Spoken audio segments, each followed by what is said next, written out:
l'implantation du projet puisse s'en faire une idée. Je vous donne quelques chiffres essentiels. Après, vous posez les questions que vous avez posées et puis après on ira voir nos jeunes là, pour pique-niquer avec eux, et échanger, et pour que vous puissiez vous rendre compte que ce ne sont ni des casseurs, ni des voyous, ni des terroristes, comme j'ai pu l'entendre, ni je sais pas, les qualificatifs qu'on m'a envoyés. D'où le message que j'ai fait passer. Voilà. Quelques chiffres essentiels pour ceux qui ne connaîtraient pas encore le projet. Le coût de l'usine, 58 millions d'euros avec le terrain, bien entendu. Il n'y a pas de subvention de l'ADEME, et on en a la preuve. Subvention de l'ADEME, c'est 2,3 millions d'euros. Pas de fonds publics de l'État pour ce type d'installation, ça c'est marqué dans la presse, on n'invente pas. Le procédé de traitement des ordures ménagères par cette usine. Pour ceux qui ne sauraient pas, il s'agit du tri mécano-biologique, qu'on appelle communément le TMB. Procédé particulièrement peu performant, générateur de nuisances olfactives, les mouches, le rejet d'H2S, hydrogène sulfuré, ce qui pue le plus. 1068 mg d'H2S par heure. Après les filtres, pas avant. Alors, les déchets ménagers sont collectés en mélange dans tout le département. C'est-à-dire qu'actuellement, les gens font des efforts de tri. Et si cette usine voit le jour, on leur dira, messieurs, dames, ça vous le triez plus, ça vous le triez plus, ça non plus. C'est l'usine qui va le trier.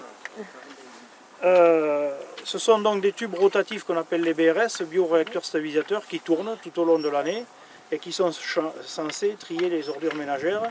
D'un côté le fermenticible, d'un côté ce qui est entre guillemets recyclable. Les fermenticibles pour faire du compost, après avoir fait du biogaz et réinjecter le biogaz dans le réseau. Et tout ce qui est recyclable, qui malheureusement, on va le voir après, repartira ailleurs. En fait, cette usine, c'est aussi intelligent que vouloir faire une omelette et prétendre séparer le blanc des jaunes après. Voilà, c'est un peu le principe.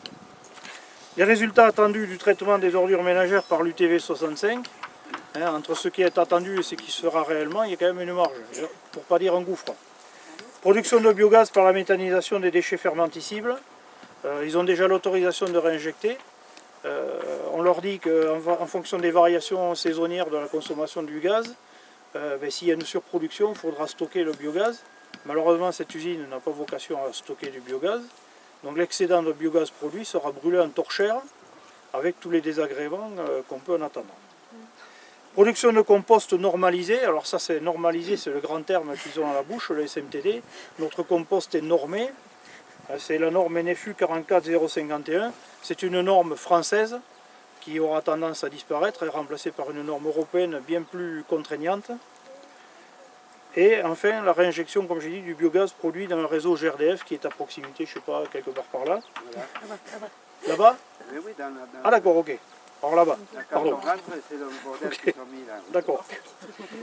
Alors, au sujet du compost, la norme en vigueur autorise la présence de particules de verre, métaux, plastiques de toutes sortes, ainsi que des métaux lourds, cadmium, nickel, mercure, j'en passe et des meilleurs. Ce qui veut dire que dans un mètre cube de ce compost, on trouve 2,7 kg de plastique, 5 kg de débris de verre, de métaux, plus les métaux lourds qu'on a cités précédemment. Donc les agriculteurs, bien entendu, n'en veulent pas, contrairement à ce que nous dit le SMTD, nous dit que les agriculteurs se l'arracheront. Moi je veux bien. Pour ce compost, il devra être soit enfoui, soit incinéré, comme c'est déjà le cas à Montpellier. Et bien entendu avec des surcoûts supplémentaires. Après, ce qui est absolument fabuleux, c'est que dans le rapport de Veolia en Angleterre, rapport de 2010, il est écrit qu'il n'est pas question de mettre dans les sols du compost issu du TMB au risque d'une accumulation des polluants dans la terre et dans la chaîne alimentaire. Et dans le même temps, Veolia France vante les mérites de ce compost. Après, la chose intéressante, c'est le bilan matière de l'usine. Donc les déchets entrants, les OMR, les ordures ménagères résiduelles, 70 000 tonnes. Il y a une perte de gaz et d'eau par le pourrissement des ordures qui est estimée à 8 699 tonnes. Production de biogaz, c'est une estimation large, 7 600 tonnes. Déchets à enfouir, 7 351 tonnes plus 17 000 tonnes de compost qu'ils espèrent produire. Déchets non valorisés par cette usine, c'est des déchets qu'on va renvoyer en région toulousaine pour être incinérés ou enfouis. Il y en a 29 350.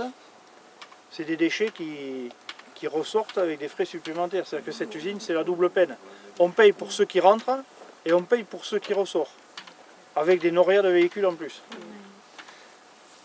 Après, on parle de consommation d'eau, parce que cette usine va consommer de l'eau potable, du réseau d'adduction d'eau potable de Bordère. C'est des chiffres qu'on n'a pas inventés, ça sort du dossier de l'enquête publique. Le projet ferait appel à un total de 14 000 m3 par an d'eau propre ou issue du réseau d'adduction d'eau potable de Bordère. Voilà. Ça laisse rêveur. Quand on connaît le prix de l'eau, surtout. Après, on parle d'augmentation du trafic routier et de risques liés à cette augmentation. Là, on parle uniquement des camions qui vont emmener les ordures à l'usine. On ne parle pas des camions qui vont reprendre les déchets à externaliser, hein, parce qu'il y en a 3 fois plus. Avant l'UTV, actuellement, tout véhicule, il y a 7336 véhicules, poids lourd 291. Avec l'UTV, tout véhicule 7466, poids lourd 377, soit une augmentation du flux de poids lourd de 29,55%, 30%. Voilà. Après, je vais vous faire un petit tour d'horizon de l'installation. Bon, ici on est sur le terrain du SMTD qui a été acheté au Grand Arbre, sur lequel doit s'installer l'usine. Donc ça part du coin, là, ici, derrière vous, ça va jusqu'à peu près au bosquet qui est là-bas.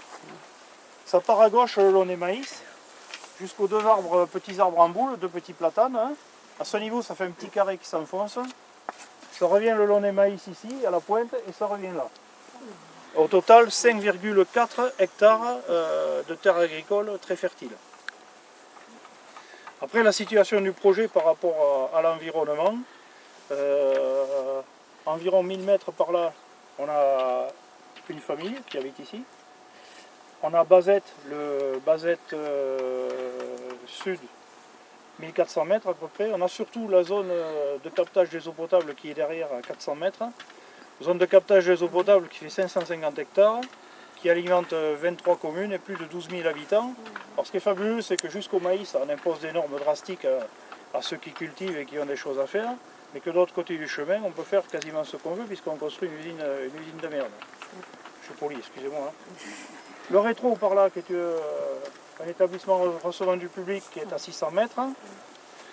Par là-bas, là où on voit les sapinettes, le Team Julie, la Villa Corina, à environ 370 mètres.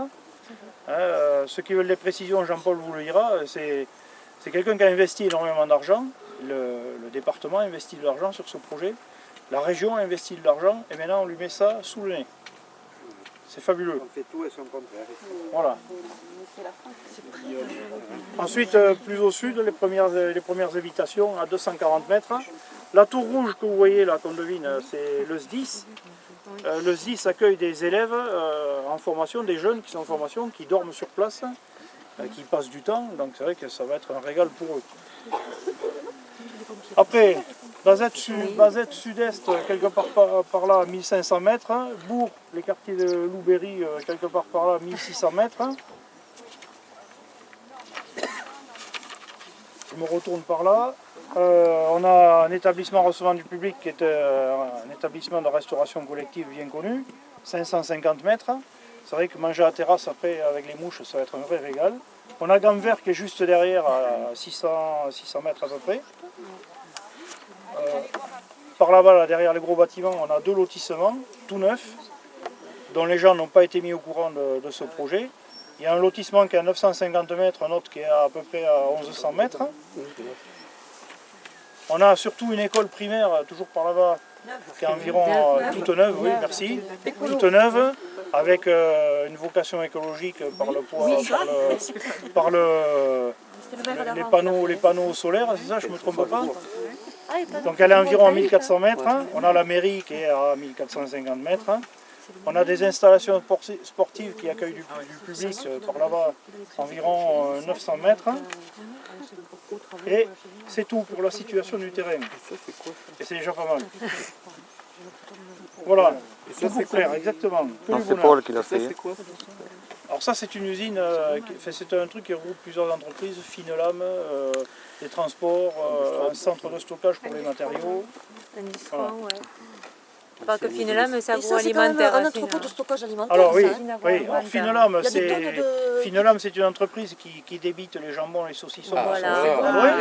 C'est Bonomélie, Bonomélie, ça les Pyrénéennes, c'est l'annexe. Le gros bâtiment que vous voyez là-bas, voilà. ce sont les transports Dominique Salaberry, ils vont doubler leur capacité et c'est des transports, ce sont des transports et des stockages de produits à consommer. Quoi. Oui. Donc voilà, donc on fabrique du jambon, du saucisson, on les coupe ici pour avoir un peu plus de goût, avec une origine aux Pyrénées. Et puis là, on va stocker des denrées plus ou moins périssables pour leur donner un peu de goût aussi. Voilà, tout est dit. C'est les fumoirs. Voilà, exactement.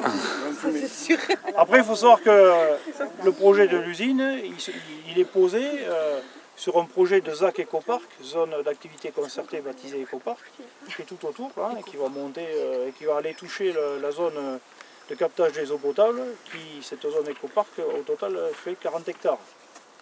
Voilà. Et qui prend aussi des terres agricoles fertiles. Merci pour les agriculteurs. Voilà. Alors si vous avez des questions à poser, des choses que je n'aurais pas abordées, n'hésitez pas. Le contre-projet, peut-être dire un mot sur les propositions alternatives. Ah oui, les propositions alternatives, et, on est quasiment les seuls, les opposants, enfin on est les seuls à avoir travaillé dessus. Mais nous, on propose de traiter les déchets par famille de déchets. Les fermenticides d'un côté, les matériaux secs, papier, carton, bois, tout ce qui est cellulosique, les plastiques, traités séparément. Et au final, si on fait un bon tri à la source et qu'on traite ces déchets par famille, il ne reste plus que des inertes, entre guillemets, qu'on peut enfouir dans un centre de stockage dimensionné pour recevoir le peu de déchets inertes qui resterait à enfouir. Vraiment, bon, le dossier est long, pour en parler là comme ça. Il est sur le site internet, enfin, on va le mettre, le dossier à jour, on va le mettre en ligne. On a travaillé avec les écologistes du département à un dossier interassociatif qu'on devait présenter, qui a été présenté aux élus, dans lequel quelques-unes de nos propositions ont été intégrées. Il semblerait que les élus n'aient pas été intéressés par ce dossier. Donc pour l'instant, on est au point mort. Les gens veulent l'usine, mais ils ont réfléchi à rien en remplacement. Quoi. Il n'y a pas de plan B pour l'instant.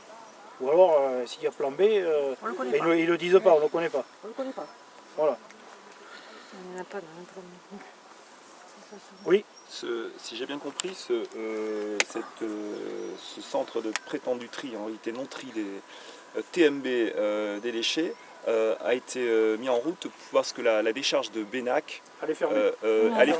Voilà. Et maintenant, je crois que c'est la majorité des déchets qui vont être prétendument traités vont ressortir. Quel est le pourcentage de ces déchets qui vont ressortir? De l'usine? Oui, de l'usine. Alors, il y a environ 60% de déchets qui ressortent par rapport à la quantité qui entre.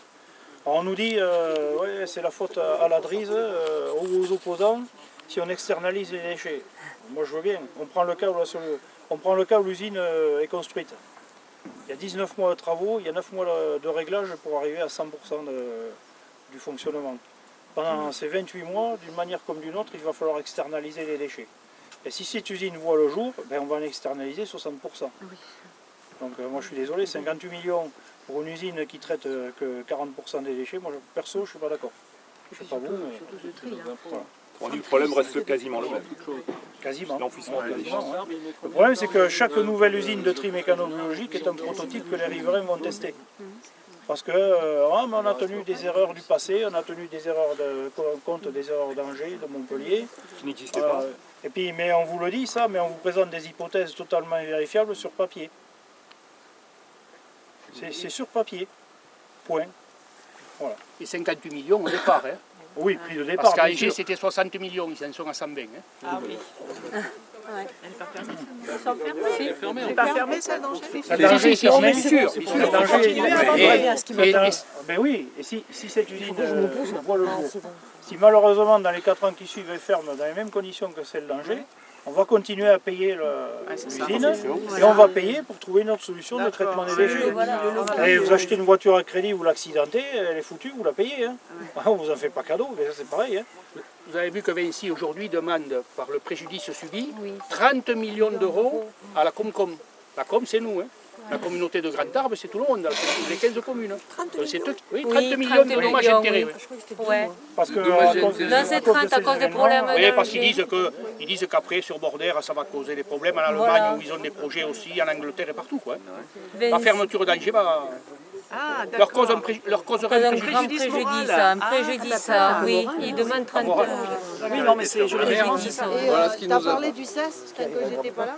Non, non, j'en ai pas parlé, mais on peut Bon, en alors, parler. par exemple, j'ai lu le rapport L'expertise. d'expertise, voilà, qui dit qu'il y a un SAS. Je me suis dit, ah ben c'est bien, il y a un SAS. Alors, je me demandais pourquoi, quelque part, j'avais lu qu'il n'y avait pas un SAS. Tu veux expliquer? Alors, oui, et pour qu'il y ait un sas efficace, comme disent les gens, bon, il y a une porte qui s'ouvre, le camion rentre, la porte se ferme, une autre s'ouvre, le camion rentre, ça se ferme et il vide. Le problème, c'est que quand on nous a parlé de sas, nous on s'est fait envoyer des copies des plans du permis de construire. Déjà, les véhicules ne rentrent pas dans ce sens, mais rentrent sur le côté, donc il y a une porte pour rentrer, une porte pour sortir, et à l'intérieur, il n'y a pas le dégagement pour faire un sas. Parce qu'il faut qu'il y ait 2 fois la longueur d'un 38 tonnes pour qu'il y ait un sas efficace. Or, quand on mesure sur le plan avec l'échelle, il n'y a pas le dégagement nécessaire pour faire un sas. Donc il y a une porte qui s'ouvre, qui se ferme à l'entrée, et à l'intérieur, il y a une porte qui est juste au niveau des quais de déchargement.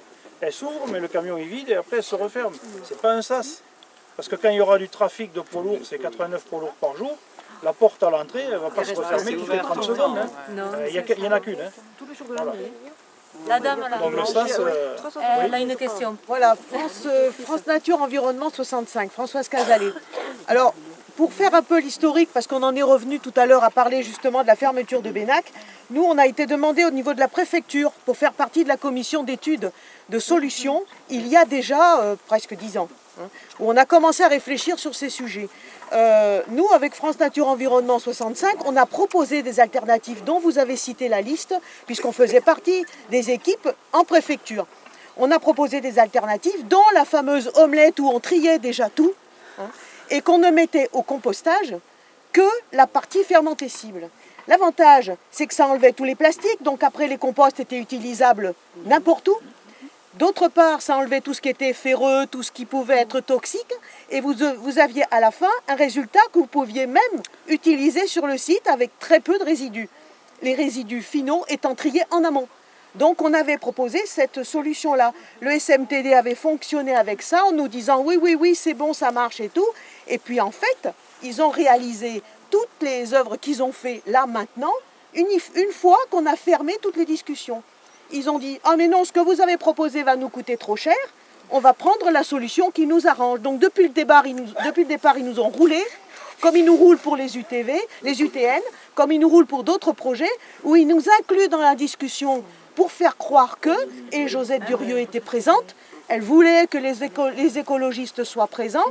On fonctionnait bien en fonctionnant avec nos idées, on leur proposait toutes les alternatives et tout ce qu'il fallait faire comme process pour que ça soit acceptable partout.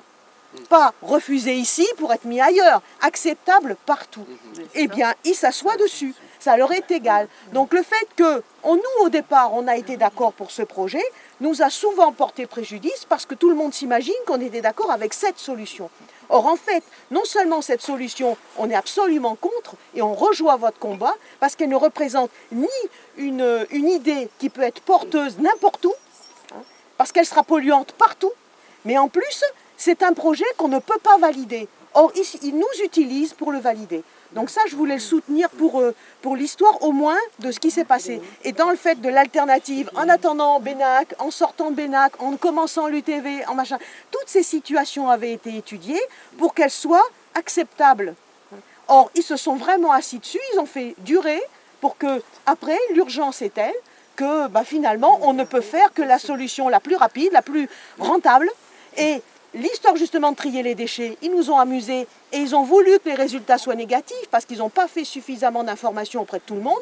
Les gens s'assoient sur le tri, ils le font que quand ils veulent. Et après, il ne faut pas s'étonner que ça ne fonctionne pas. Ça les arrange que ça ne fonctionne pas. Parce que ça justifie le fait qu'on mette en place des solutions comme ça en disant « mais vous avez échoué sur le tri, regardez ». C'est vraiment du foutage de gueule, entre parenthèses, c'est du foutage de gueule. Donc il faut vraiment se révolter sur le fait qu'ils ne nous font pas les informations nécessaires, ni la mise en place nécessaire pour que ça fonctionne de façon durable, et après, ils nous accusent du résultat, et ils nous font payer l'addition. Donc c'est en ça qu'il faut vraiment se mobiliser, en disant qu'on est cohérent par rapport à des projets, mais après, ils ne font que ce qu'ils veulent de ces projets. Donc il faut vraiment être vigilant, de penser qu'on puisse soutenir des projets qui ne sont pas fiables d'un point de vue écologique, d'un point de vue inclusion dans la société et qui ne puissent pas être utilisables partout, même à côté de chez vous, sans vous porter de nuisance, c'est absolument faux. Ça n'a pas été dans ce sens. Alors maintenant, évidemment, ils vont tout faire, et vous avez raison de vous mobiliser, parce qu'ils vont tout faire pour inscrire une idée, et qui après va faire boule de neige, parce qu'ailleurs ils vont dire, regardez, ça a marché. Non, ça ne marche pas. Parce que vous avez dit 60%, mais il y a 50% qu'on va aller ou brûler, ou enterrer, ou mettre quelque part. 50%, c'est intolérable. C'est intolérable parce que d'abord ça sous-entend qu'on va augmenter pour pouvoir rentabiliser cette histoire. Ils vont augmenter de 77 000 tonnes, on va passer à plus. Donc il n'y a plus de réduction des emballages, il n'y a plus toutes ces opérations que l'on fait en amont pour éviter qu'on arrive à des situations comme ça. Donc après, c'est carte blanche à tous ceux qui fabriquent des emballages, qu'ils soient toxiques ou pas, toutes les sociétés de production de quoi que ce soit vont aller dans le même sens de la consommation que ce qu'on a eu jusqu'à présent et courir à notre perte de la même façon. Donc c'est vrai qu'il ne faut pas penser que cette façon de travailler correspond à une idée écologique. C'est absolument faux. C'est une façon de maquiller les choses et de nous emballer le bébé pour qu'il puisse passer. Merci. Bon résumé. Juste une précision, on le dit à chaque fois, mais c'est bien de le répéter. Ce projet, nous, on n'en veut ni à Bordère, ni ailleurs dans le département. Ce projet n'est pas viable nulle part. Nulle part. Nulle part. D'autant qu'aujourd'hui, il y a un élément nouveau dans le cadre de la loi de transition énergétique qui bannit à partir de 2016 toute nouvelle construction. Voilà, tout à fait. Et 2016, on y a 2 mois. Hein. Oui. Mais la zone de protection d'eau potable, comme par hasard, elle s'arrête juste avant. Vous n'allez pas dire que c'est du foutage de gueule quand même là aussi. Hein, les Pyrénées sont là, l'eau elle arrive de là, elle arriverait jusque là sans avoir de soucis. Et là, attention, il ne faut pas la salir.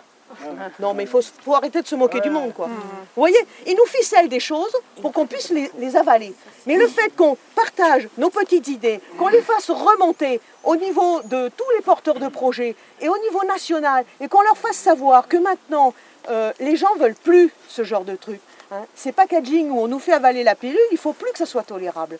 Donc c'est vrai que notre bulletin de vote compte, notre porte-monnaie compte, parce que c'est nos 2 bulletins de vote. Et aussi notre militantisme. Donc il faut fédérer, il faut absolument rencontrer des gens et leur dire qu'il est important qu'on se rencontre, qu'on puisse fédérer nos idées et qu'on montre à quel point on est là. Hein, on existe vraiment. Oui, oui, oui. Une précision pour l'eau, puisque vous en parliez, qui arrive des Pyrénées et qui est captée à 400 mètres. Oui. Le sulfure d'hydrogène, ou l'hydrogène sulfuré dont tu parlais, qui va s'échapper qui est un des gaz, c'est pas le seul, qui va s'échapper des cheminées, est plus lourd que l'air. Lorsqu'il retombe, il ne finit toujours pas retomber. Lorsqu'il se mélange à l'eau, il produit un autre produit dans l'acide sulfurique. Voilà, ça c'est quelque chose qui doit évoquer quelque chose. Sulfhydrique, d'accord. Mais c'est pareil. Ah oui, quasi pour les effets, c'est quasiment la même chose. Vous voulez parler, Maurice? Oui. Non, je voulais simplement dire que dans toute cette histoire, il faut poser le cadre du service et de l'intérêt général, parce que c'est ça. Et à partir du moment où on pose le cadre du profit, ça ne peut pas fonctionner, quoi. On ne peut pas faire de l'argent sur les ordures, et ça doit être géré par la puissance publique, et ça doit aller dans le sens de l'intérêt et du service à la personne. Et à propos d'argent sur les ordures, il ne faut surtout pas que vous croyiez qu'en diminuant, en faisant un tri à la source, en diminuant le tonnage des déchets qui entrent, l'usine fonctionnera moins et polluera moins. C'est faux. Hein. Si on tombait à 50 000 tonnes de déchets entrants parce qu'on fait un tri à la source, hein, qui ne se mettra pas en place, Veolia et Vinci iront chercher des déchets ailleurs, ils feront rentrer de l'usine à prix d'eau et ils se feront encore plus d'argent. Elle est calibrée pour 70 000 tonnes, elle ne fonctionnera pas en dessous de 70 000 tonnes. Là, il faut arrêter de croire à ça. Cette logique, elle n'est pas compatible avec la prise en compte de Et ce qu'il y a, il faut savoir qu'en 2020, ça sera la compétence régionale. Oui, En plus, hein. c'est pire. Voilà. Oui, à Angers, étant donné que l'usine a fermé, est-ce que là-bas, il n'y a pas eu une action en justice? Parce qu'il y a eu quand même une tromperie. À l'usine, il y a eu une tromperie. Pour l'instant, je n'ai pas d'éléments là-dessus. Pour l'instant, c'est S'il Vinci y a action- Environnement qui réclame les 30 S'il y a action en millions justice, d'euros ça de se passe dommages et entre intérêts. élus et Vinci. Mais après, avec l'association sur place, je n'ai pas Oui, mais le connaissance. département, il était trompé aussi. Oui, tout à fait. Il peut se reporter sur... Après, pour revenir sur ce que disait madame par rapport au tri, que ça revient cher et tout. Alors c'est vrai que si on fait une collecte sélective avec un tri à la source, la collecte sélective coûte plus cher que la collecte actuelle. Mais comme il y a moins de déchets à traiter, et ça s'équilibre, et au final c'est quand même moins cher que ce qu'on paye actuellement. Parce qu'actuellement, il y a quand même quelque chose d'injuste, et il y en a qui sont au courant. Hein. On paye une facture qui est prélevée sur l'impôt foncier. On paye pour des gens qui ne trient pas. On ne les nommera pas, mais il y a des bleds qui ne trient pas. On paye pour eux. Nous, on aimerait, nous, quand je dis nous, c'est les opposants, on aimerait que cette facture elle soit retirée de la taxe foncière, qu'on nous la livre comme la facture d'eau, de gaz et d'électricité, et qu'on paye réellement aux déchets qu'on produit. Exactement. Pour que les gens qui ne trient pas actuellement, notamment une commune qui est inscrite au patrimoine mondial de l'UNESCO, pour les forcer, les inciter à trier. Il n'y a pas de raison qu'il y ait des gens qui trient et qui payent pour ceux qui ne trient pas. On fait ici sur Tarbes-et-Lablot.